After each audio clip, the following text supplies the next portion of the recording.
The village elders, members of the respective youth clubs, representatives from the Reproductive and Family Health Association of Fiji, ladies, gentlemen, brothers and sisters, Bulavinaka, and a very good afternoon to you all. I wish to thank the village elders and the members of the youth club for the welcome Yangona ceremony. And likewise, I would like to begin by extending a very warm welcome to each and every one of you here this afternoon. Today, I'm honored to witness another milestone achievement for our youths who have completed the empowerment training on sexual reproductive health and rights.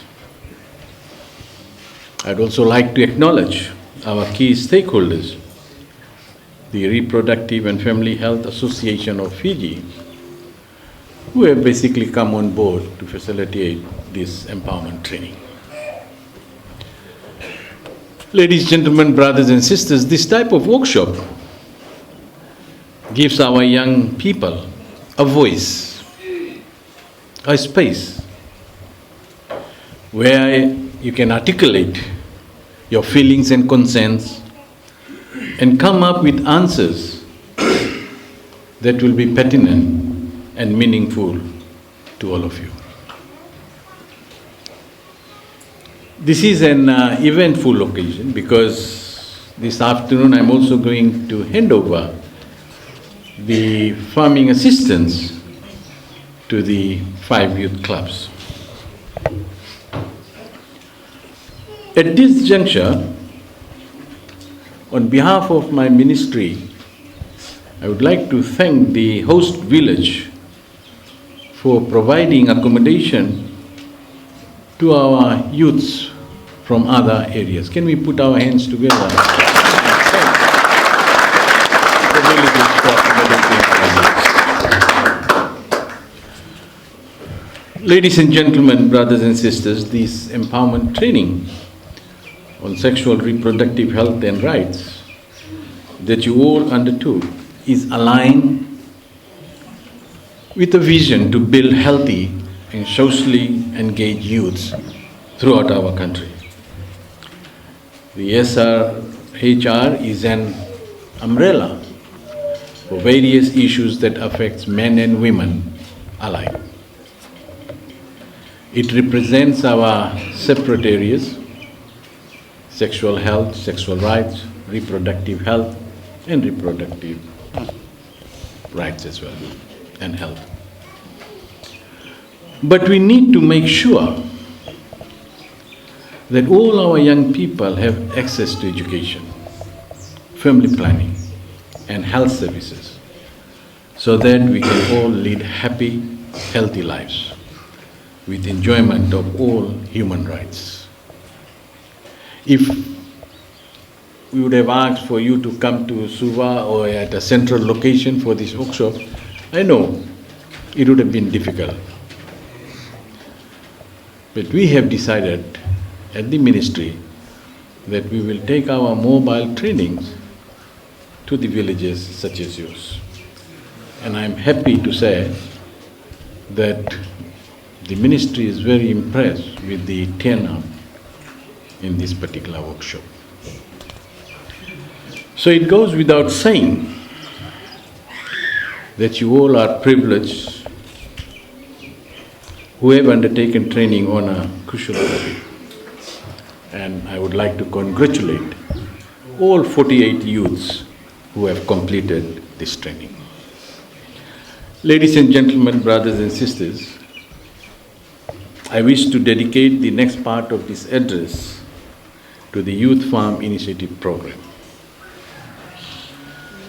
This program is a cooperative venture whereby government provides grants and assistance to the youths engaged in farming, while landowners provide consent for the land to the youths to utilize the vacant land. I'm pleased to note that total of 141 youths will benefit from our assistance. These 141 youths that I mentioned here is member of these 5 respective youth clubs. But that does not mean that only 141 will benefit out of this program. The family will benefit, the community at large will benefit. But I'm here this afternoon also to urge the youths of Ra to be committed in this program. Then and only we will have success stories. Whatever you have asked for, we have delivered, which we will hand over after this.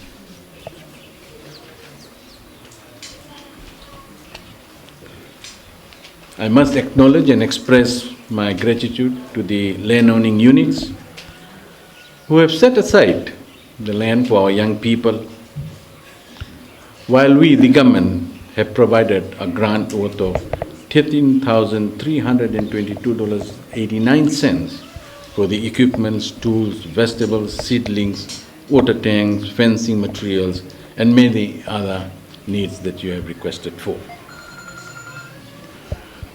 The ministry created this initiative so that these young people will put land to use and be able to earn income through the sale of crops that you will grow. We are providing those who are out of work or on reduced hours with the steady flow of assistance. Maybe for some of you it's a journey that you will start. But I want to assure you that the assistant youth officers based here in Reki will come and visit you, they will come and monitor your progress, and they will submit the monthly report as well. And if you will require more assistance based on your progress, the ministry will assist you. We believe that these Fijians deserve the chance to walk again, and that is why we are here this afternoon for a helping hand to all of you.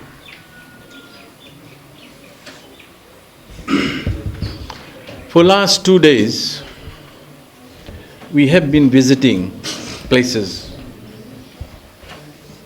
for this similar program. And I have observed myself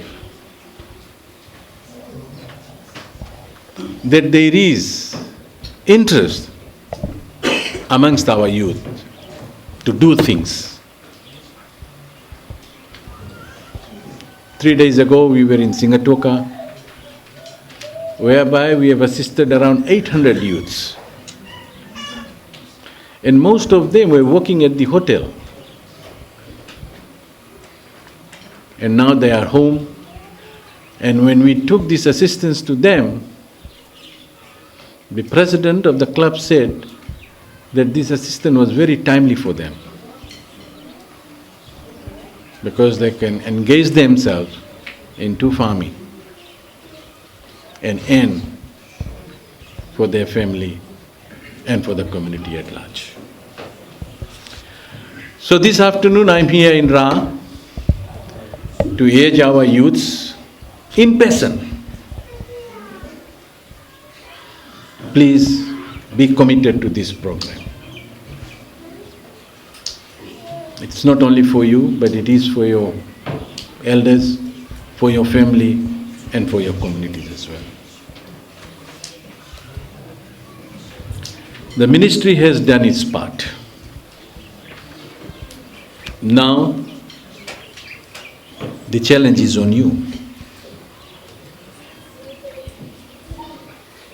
And I would like to challenge one and all of you to commit yourself into this program. You won't regret. And that is my plea this afternoon. We want you to make full use of whatever we're going to hand over this afternoon. So finally, ladies and gentlemen, brothers and sisters, with these few words, once again, congratulations, and may God bless you all. Inaka.